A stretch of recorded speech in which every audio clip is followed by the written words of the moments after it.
If you can let people in and if you can live in authenticity, you can break that spell and you can get your power back. Tiffany Boswell, Female Founder of the Year. CEO of the therapy platform, Meela. 50% of people drop out of therapy before session 3. It was because of a bad match. I was in the grip of an eating disorder. By doing that journey, I moved away from perfectionism to self-acceptance. It's hard to show people all of you if you have a core belief that you are not good enough. You have just closed a significant round of funding. 3 years ago, I was pulling pints behind a bar. Today, I'm building a company that's raised millions and is helping thousands of people. It's okay to have multiple identities. As a woman, as a mother, as a CEO. The 80% rule. Just fucking let go of perfectionism. If something's worth doing, it's worth doing at 80%. Are you honest all the time? That is such a good question. Welcome to CEO Mum. This is the podcast where we explore how women juggle both the demanding worlds of business and motherhood. I'm your host, Jada Sezer. Welcome back. This episode is proudly sponsored by Meela, a therapy matching platform that makes finding the right therapist simple and personal. Meela connects you with a therapist that truly understands you. 9 out of 10 people find their perfect match with Meela. So if you're thinking about therapy, Meela's the place to go. It can help you find the support that feels right for you. Tiffany, tell us a little bit about you. Tell us a little bit about your journey, how you started Meela, and where that all came about and how it was born. So I think there's 2 inflection points for me that started Meela. The first one was when I was 18 and something quite traumatic happened to me. And afterwards someone said, why don't you go and speak to someone about what's happened to you? And that's when I realised it's not as easy to just go and speak to someone. I had this real trial and error journey into finding a therapist, and I had to try a lot of different therapists before I found someone that I really connected with. So from the beginning of my journey with Meela, I've really known in my bones like how lonely and shit it can feel when you really need help for your mental health, and you actually try and get help, but you don't end up getting the right help for you. I also learned early on in my journey that just because a therapist is qualified or just because someone is a therapist doesn't mean that they're actually going to be the right therapist for you. Who you meet in the room matters so much. It's not a case of just going on Google and finding the next available or the cheapest therapist. It's really about finding someone that you really connect to. And for them to really understand you, you need to have the right match to build that foundation from the start. Otherwise, I've had the experience of dropping in and out with different types of people. So to get the match from the start, to build from that foundation is really essential. So I ended up going to someone that was cheap, qualified and close by. And when I went to the therapist, I realised it wasn't a good match. And after 2 sessions, I stopped going and I felt terrible. So if you'd have told me in my 20s that I was building a therapy company now, I wouldn't have believed you because I just didn't believe in therapy. And then in my early 20s, I was in the grip of an eating disorder. And one of my friends had gone to therapy and had a really good experience. So I thought, you know what, I'm going to give it another go. And thank God I did.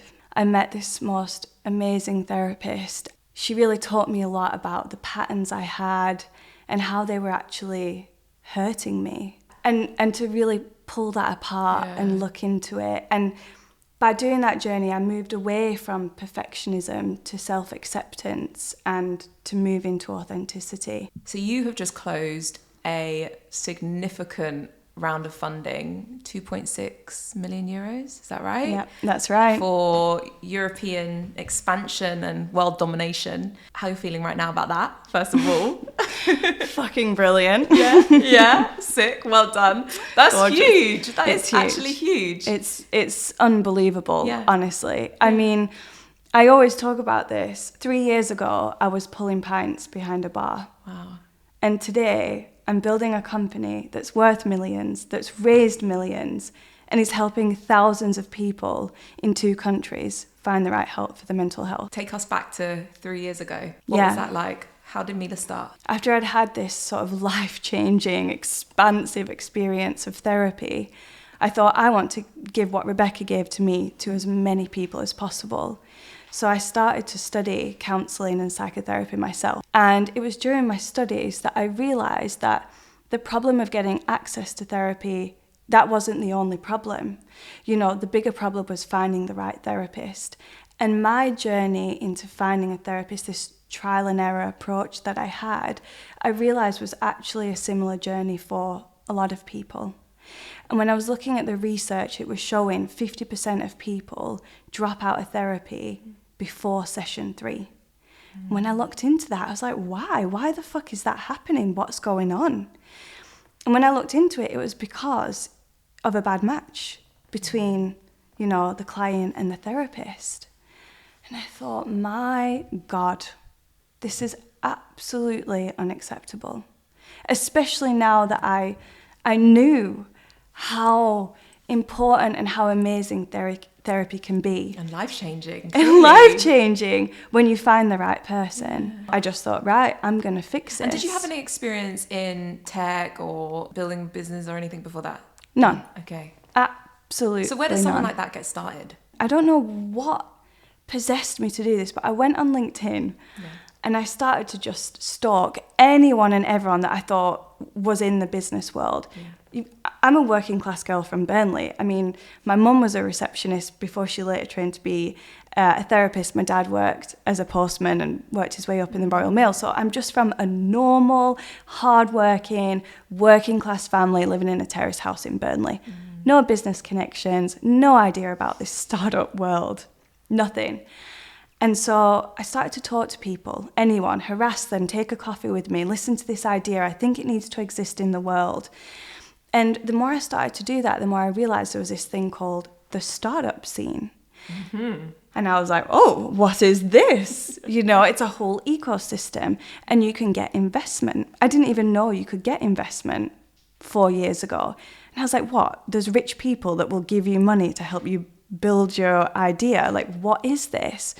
And I started to get more into the startup scene, and you know, you uncover mythical language because they're angel investors and you're building a unicorn. So mythical, isn't it? Wow, I didn't think of it like that. It's so true. When I learned about investment, I just set my sights on getting investment. And yeah, 3 years later, we've actually raised 4 million euros in total. Wow, round of applause if you're listening. And I hope that you're thinking that can also be you, because it's clear that with the hard work, the dedication, and knowing that there is a problem with the market, like you're so closely connected to the issue, and you solved something that you would want to have had access to as well, and seen the benefits for, and I just know that it's possible for you too if you're listening. Did imposter syndrome ever come in? Imposter syndrome was a big thing for me because most of the female founders that I look up to, which I love, have had these amazing careers before building their own company or graduated from Oxford. And I just couldn't relate to any of that. You know, I was working in a bar, I had a normal background, really humble beginnings. So I almost felt like, who the fuck am I to come into this space and build this audacious company? So I really did battle a lot with imposter syndrome, but the thing that kept me going was just this die-hard belief and passion that Meela just has to exist in the world. It just has to. And of course, you know, working on that in therapy as well and leaning into my authenticity and seeing that as a gift. I don't have to be ashamed of where I came from or the lack of network or, you know, the lack of going to an Ivy League school. Like, that's actually something to be proud of. Yeah, it has its own advantages for sure. I feel like a lot of people can take that jump and that leap of faith and start something that if they have that grit and determination behind them and navigate it in the way that you have from the very start and break into that network, the startup scene. I mean, the sky's the limits, right? Yeah. I'd love to understand a little bit more about when the penny dropped for you and you were like, okay, like how many years with your therapy journey were you? Why did you feel like it was something you wanted to solve, a problem you wanted to solve? When I was learning these really important life lessons and, you know, really letting people in, because it's hard to let people in. It's hard to show people all of you. if you have a core belief that you are not good enough, in the culture that we live in, the rise of social media and curated perfectionism, if you can let people in and if you can live in authenticity, you can break that spell and you can get your power back. And that gives you so much peace. And that has given me so much peace, because I'm now no longer distracted, with my energy, my time, my creativity, starving myself or being so worried about people disliking me. I had the bandwidth to claim that power back and build a business instead. And I think that's the beautiful thing about therapy, is it allows you to connect to the parts where you are already good enough. And you can drop the perfection and you can move to self-acceptance and authenticity. Actually, getting those lessons before having kids is really important, because we talk a lot about preparing ourselves financially, physically, but we don't actually talk a lot about preparing ourselves emotionally. And if you are able to navigate and regulate your own emotions, I think you're going to be in a position to be able to regulate your children's emotions. Yeah, and have those much top-ups. I'd love to know why building Meela is important to you. Building Meela has been the greatest privilege of my life. And when we get testimonials, when people reach out and say, I have forgiven myself for hating my baby in the first year of life, which is something that someone reached out. Or when someone says, I'm going through infertility and this is really keeping me together. Or yesterday, someone DM'd me and said, thank you for making me a happy wife. My husband found a therapist through Meela and it's saving our relationship. Those things, that's what keeps me motivated to do this. And I think on top of that, what I want to show my children and the legacy that I want to give is that you can see or experience a problem in the world and you can go ahead and solve it. And I think that lesson is so important. It's not like the world is running out of problems to solve, right? There is so much that can be taken on, that can be changed, that can be improved. Everything's constantly moving and growing and evolving. So why not also believe that you can have a part to play in shaping that somehow? The most important things we have to do globally today is to strengthen people's mental health. I think there's so much chaos in the world because we are chaotic inside of ourselves. So I'm a really big proponent of building a culture in this world which really talks about inner healing for outer healing. From what it sounds like, having a therapist was a great anchor for you. And I know that, myself included at some points, have thought therapy would be a quick fix option. But actually what you say is it's not a plaster, it's not some type of medication, it's a practice. It is. And it's a practice of having that anchor to come back to your authentic self. Yeah. The great thing about a therapist is that time is solely carved out for you. Yes. And that's the kind of thing that I've benefited from in the past when I was in a space and open to doing that. What did that look like when you first stepped into the room versus when you step in and meet your therapist now? The first time I stepped into a therapy room, I was still performing. I was trying to make my therapist laugh. I was like, we're all good here. We're trying to have a good time. And then I think how I've transformed now and what my therapist has given me permission to do is just to step in exactly how I am in the moment without judgment. I think it's the one place where you can go where you don't have to be anything other than who you are. And I wish that for everyone, because when you have that space, that is when you can start to unpack and really learn about yourself and your triggers and your behaviours without fear of judgment at all. Yeah. I can come into the therapy room now, I can be angry, I can be frustrated, I can be a full fucking rainbow of emotions, and I know that that is going to be held in a safe space. So yeah, it's been a journey. Being that you're the CEO of a brilliant innovative therapy company, do you find that you are able to be honest in most rooms? Because I know for me, like in some calls when I have been tired, when I first had the babies and I'm still working, still creating content, still taking business calls. And I remember just being like nearly at the end of my tether, wanting to just so close to having a breakdown when the babies were up every hour and a half on rotation. And I remember me and my fiance were at the end of the bed just rocking at 4 a.m. in the morning being like, are we ever going to sleep again? I don't know.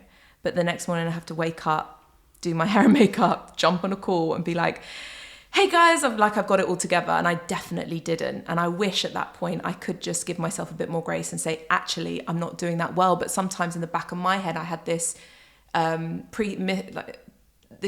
it's a misconception, I had this assumption that people would see me as weak. Yeah. Or that she's not keeping it together. So therefore, how can we even employ a woman like this? Yeah. Not knowing that actually you can do both. And the way that I work is even more efficient and effective because I do have kids and I know when I have to switch off and I know when I have hard deadlines to hit and I know when to ask for help more now. So I wonder if there's been any points with you where you felt like, I really want to just humanize this a little bit more. I really want to be honest and let you know it's okay. And do you create a work culture like that too? Absolutely. I mean, we're building a mental health company, so mental health has to come first. And a big part of my mental health is authenticity and being true to myself. So yes, honesty is important. I've cried in front of every single one of my team members.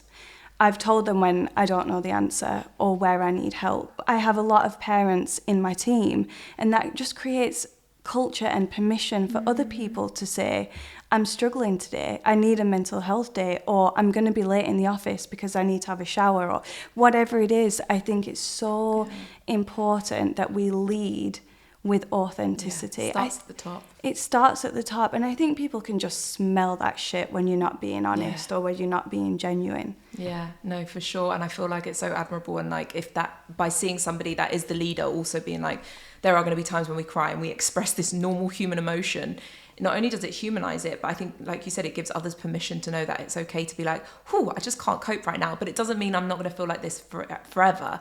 It's a moment in time. And as all therapists say, it's like emotions are just moving ships that go past you. Like, and it's okay to accept and embrace them. And before we continue with that interview, I just want to say that this episode is proudly sponsored by Meela. Meela is a therapy platform that makes finding the right therapist simple and personal. Meela connects you to a therapist that truly understands you. 9 out of 10 people find their perfect match with Meela. So if you're thinking about therapy, Meela can help you find the support that feels right for you. Now back to the episode. You must be incredibly busy, and like what it looks like to me is like you're at the top of your game right now. Like you're about to expand into Europe and it's going to get even busier, no doubt. Is motherhood something that you thought about, and have you ever thought about how that would sit within your current life? Oh my God, yes. And I have so much fear and self-limiting beliefs around this. This is something I really had to work on a lot. And I think the fear is compounded by, first of all, it's a big responsibility bringing a human being onto the planet. Let's just start there. And then the second thing is the industry that I'm in. Last year, only 3% of venture capital investment went to female founders. I've heard it called sort of like the mother tax, where I've heard horror stories where investors have actually pulled out of investing in a company when the motherhood penalty, Yeah, you know, when they've found out that she's pregnant. I've heard investors say that it's irresponsible for female founders to sort of get pregnant when you're sort of building these very fast-paced companies.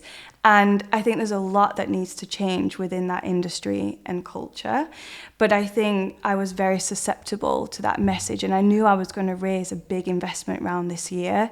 So I thought, oh my God, how could I even think about starting or planning a family? But I'm 34. So I'm 34, and I think there's a lot, I think as women, we feel a lot of pressure around the 35. You know, there's this myth that your ovaries are going to shrivel up and dissolve by the time you're 35. So I'm thinking, right, I'm at the peak of my career. I'm working 12 to 14 hours a day. I'm absolutely loving what I'm doing. I'm going to take a fertility test because I think knowledge is power. And so I recently took a fertility test, and some of my markers came back abnormal.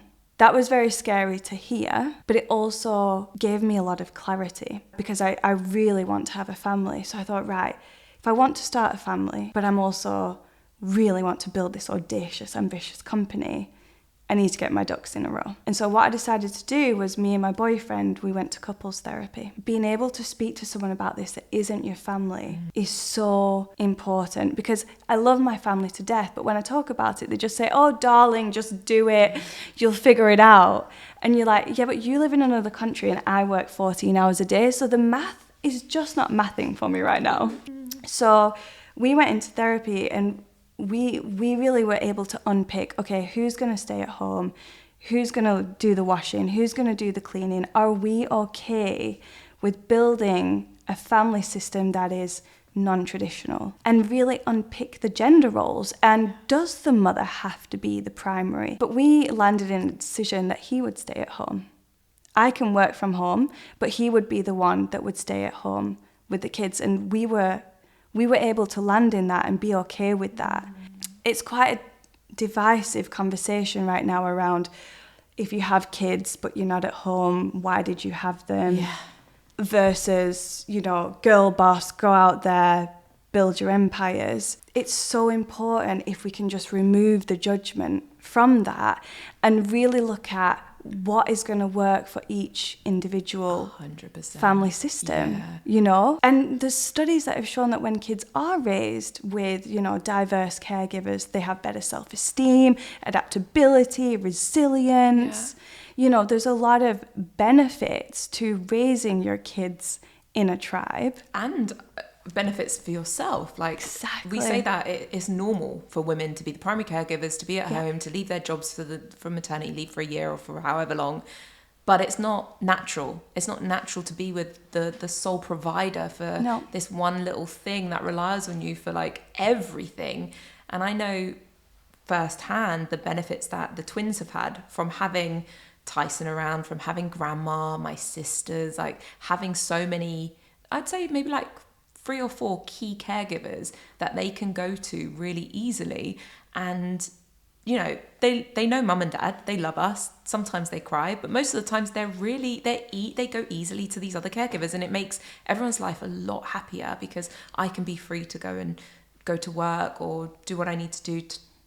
Their dad can do the same, but we know that they're with people that love, that trust them, and that they feel attached to. And I feel like having that one attachment can really make things hard, and this is how women get maternal burnout. How could more women start to have that conversation with their partners too? For us, therapy was a great tool to start, but I think it came naturally as well. I think the conversation just really has to start with, where are you both in your lives and your careers, and how does that look for you?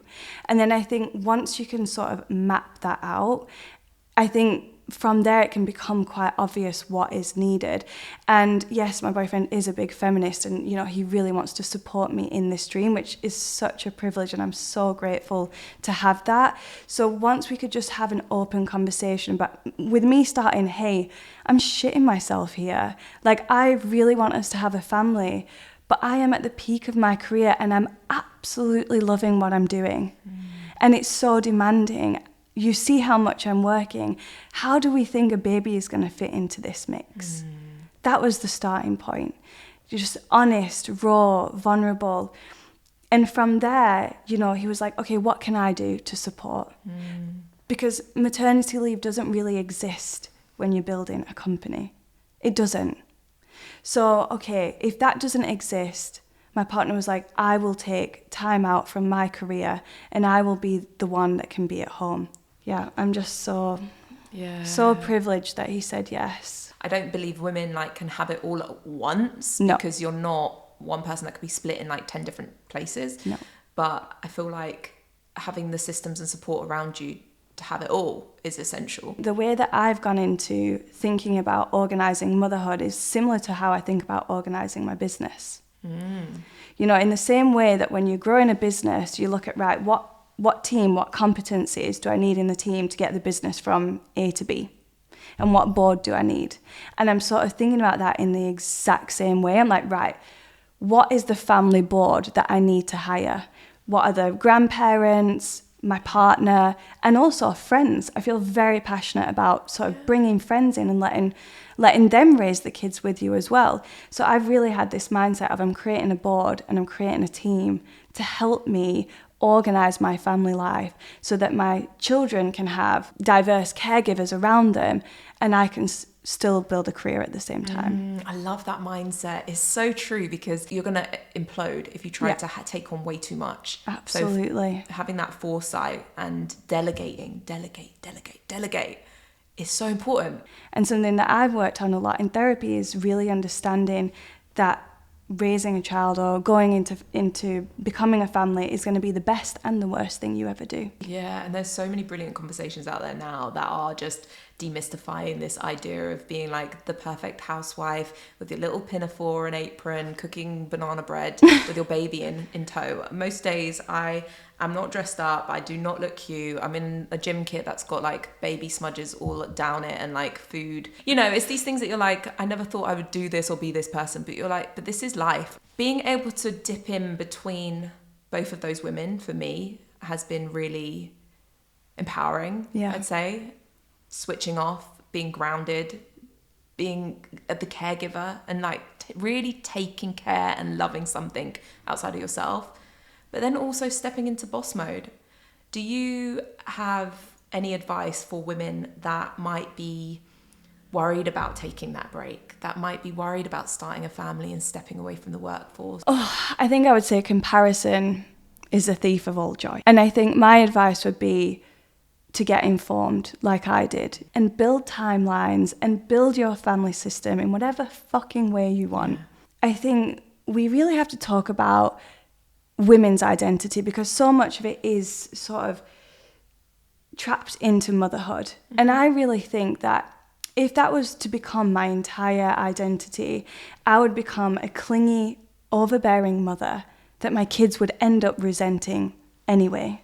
So I think it's so important that if you have an identity that is identified a lot in work, which is what mine is, and I'm sure what yours is, and you love and you're so passionate about what you do, then I think the first step is that we need to have that conversation that it's okay to have multiple identities as a woman, as a mother, as a CEO. 100%. It's really, really vital to understand that you can jump between those two skills. How are you currently creating space to start a new family in the near future? Is there anything that you're physically doing in order to prepare besides having the conversation with your partner? I'm preparing emotionally by really working on myself and knowing how to process and understand my own emotions.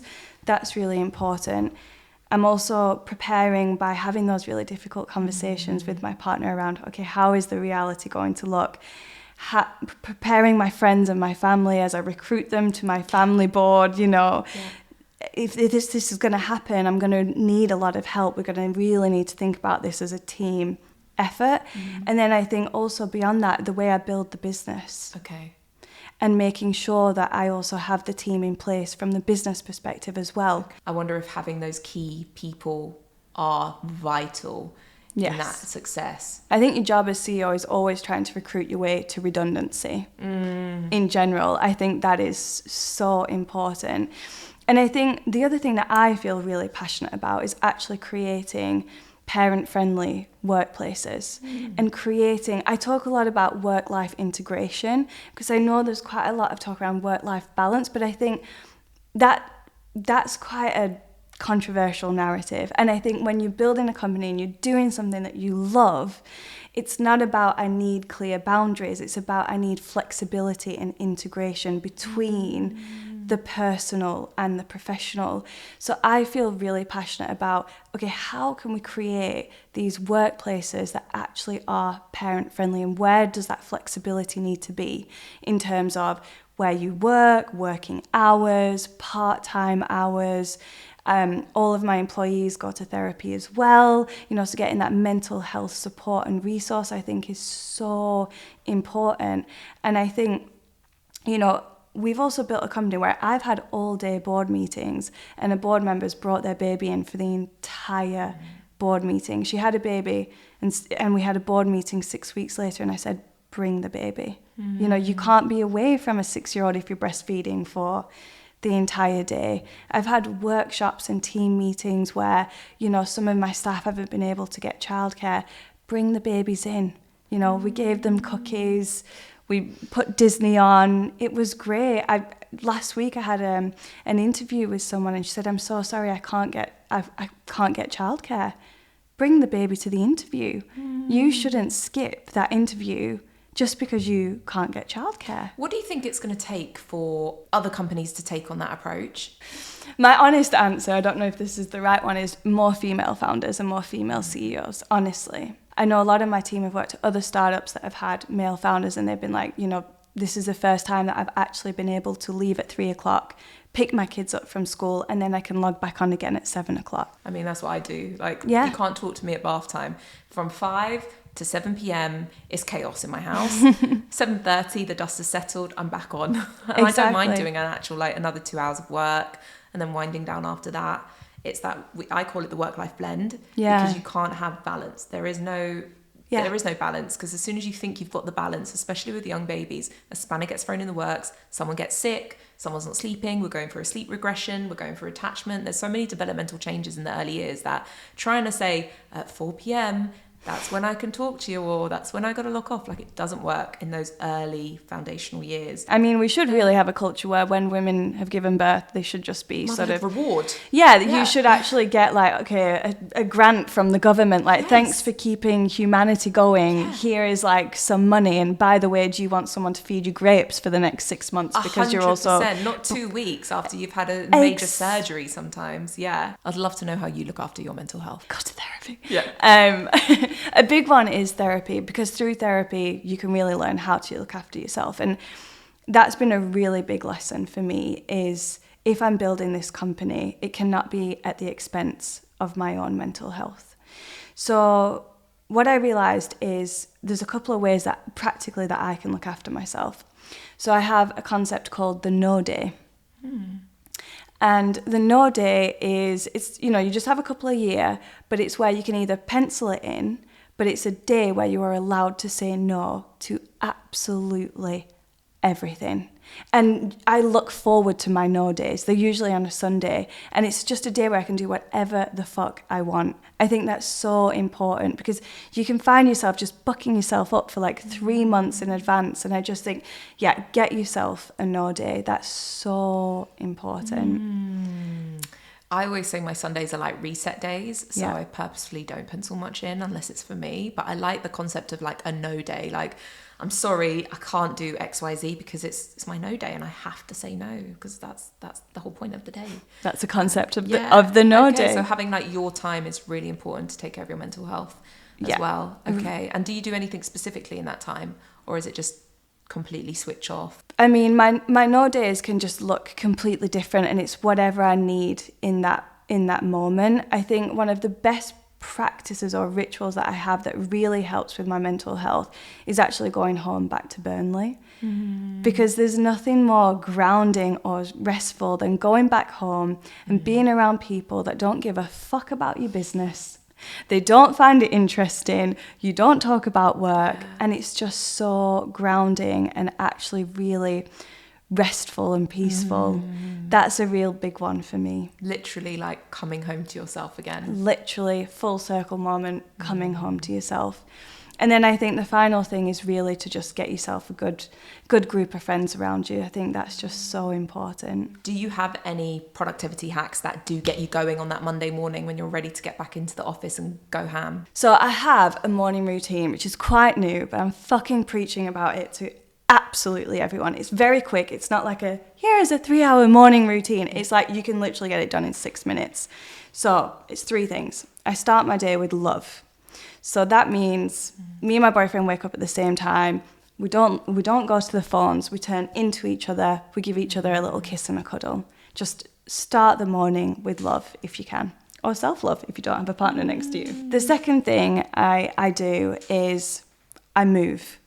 Just for a couple of minutes, non-performative movement, just moving the body, doing a little dance, just shaking around. That's the second thing. And then the third thing is intentions. And I stole this from Dr. Ranga Chatterjee. It's changed my life. And these 3 intentions are always, what am I grateful for? What is the most important thing I have to do today? What is the hardest thing I have to do today. And I always try to get that done first. So that can give you the confidence, you know, set you up in the right way. And then the third one is, how do I want to show up in the world? And just be really conscious and cognizant of that. And I used to be the type of person that as soon as I woke up, I would be straight to the phone, straight on the emails, and I'd feel the cortisol like pumping through my veins. And honestly, like, I have become such a preacher about this morning routine because it's absolutely changed my life. So that's one of the biggest ones for productivity. Start the first 7 minutes of your morning right. You need to just dial into that frequency of exactly what you want to manifest physically in the world. Exactly. It's all about being conscious and cognizant and making sure that you can show up in the world in exactly the way that you want to. I think the second thing that I'm a big believer on is sort of energy management as well as time management. So really understanding like what tasks do you have to do and map that to your energy and also your hormonal cycle. Interesting. So that's been a really big one for me. So if I'm doing things like a podcast or, you know, workshops, I really try to be in my like ovulation phase. Now I'm getting out of that. You know, you want to do these things before you go to the follicular phase and everything turns dark. So really time management and energy management has been a really big one for me. That's so interesting. I should do way more of that because I know when I'm a few days before my period, PMS is kicking in. Yep, she's the real. Big self-doubt shadow voice comes over of like, you are shit at everything. And I always just work on being like, this is not true, this is not right. And like, luckily, you know, Tyson, my partner, he'll just be like, okay, is it that time of the month? I'm like, yeah. He's like, it's okay, you got this. Don't make any decisions right now. That is so important. Do not make a big business decision when you are in PMS. Yeah, don't do it. Rule number one. And then I think the final thing I really live by is the 80% rule. Just fucking let go of perfectionism. If something's worth doing, it's worth doing at 80% and just get it done. There was a business creator that I listened to, and she was basically just saying like, it's better to deliver something and get it out than be thinking about it, like really ruminating on it, never being able to do anything because you're stifled by perfectionism, and then you've not achieved anything at all. Exactly. And it's just stayed in your head, and no one can iterate or get better off of an idea that's in your head. That you have to get it out, get it solid, get it on the table, and it's not going to be great, and you have to be absolutely okay with it being shameful. Shit. Yes. Yeah, there's nothing that I've done first time round that I've been proud of to when I look at the version 2 years later. Yeah. And that's a part of the process. It really is. And I think like even just with this podcast, this is one of the first podcasts that I've done. And, you know, you're just terrified because you think, I don't want to be shit. I want to be saying sentences that make sense. But you also just have to go out there and do it and live with yourself with that, you know. Yeah. You're not going to be a professional speaker if you've never gotten to stage and spoken, right? Exactly. But we have this, we want to be at level 100 when we haven't even stepped into like ground zero yet. Yeah. We're kind of coming to the end of this, but I would love to ask one more question. And that is, what advice would you give to a young woman that is potentially thinking about starting their own business and moving into that stage of their life? I would say just do it. Don't deny yourself or the world something that only you can create. Believe in yourself and just do it. That's what I needed to hear. Yeah, I was actually going to ask, because your life has transformed like in 4 years. Yeah. If you could take yourself back to that girl 4 years ago and you look at her and where she was at, what's something that you would say that you are so proud of from that girl? I didn't give up, and I didn't listen to the voices in my head that said I couldn't do it, or I was shit, or I'm not good enough. I think sometimes the biggest hurdle to overcome is yourself. Yeah, and I remember somebody telling me that, remember that your thoughts are not facts. Yes. One of my employees said this recently and I loved it, and she just said, you know, thoughts are like guests. You don't have to entertain the rude ones. Well, thank you so much, Tiffany. It's been honestly an absolute pleasure, and I think what you're building, what you're doing with Meela, and the next chapter you're about to embark on is really exciting, and, you know, can't wait to see it all unfold for you and catching up again soon. Thank you so much. Like I said, this is a full circle moment for me, so such an honour and a privilege to be here. I've really enjoyed it. Finding the right therapist can feel overwhelming, but Meela makes it simple and stress-free. Let me show you how it works. Start by visiting the Meela website, meelahealth.com, where you'll find a clean and really easy to navigate interface. You begin by answering a few quick questions, your preferences, challenges, goals, and these answers really help Meela match you with the therapist tailored to your unique needs. No matter what you're looking for, be it specialised care or flexible session times, or someone who truly understands your experience, Meela's intelligent matching service has got you covered. Once your matches are ready, you can explore detailed therapist profiles. Here you'll find their experience, their specialities, to help you decide who feels like the right fit. You ready to take the next step? Book a free consultation directly through the platform. It's quick, secure, and gives you a chance to connect with your chosen therapist before committing to future sessions. With Meela, prioritising your mental health has never been easier.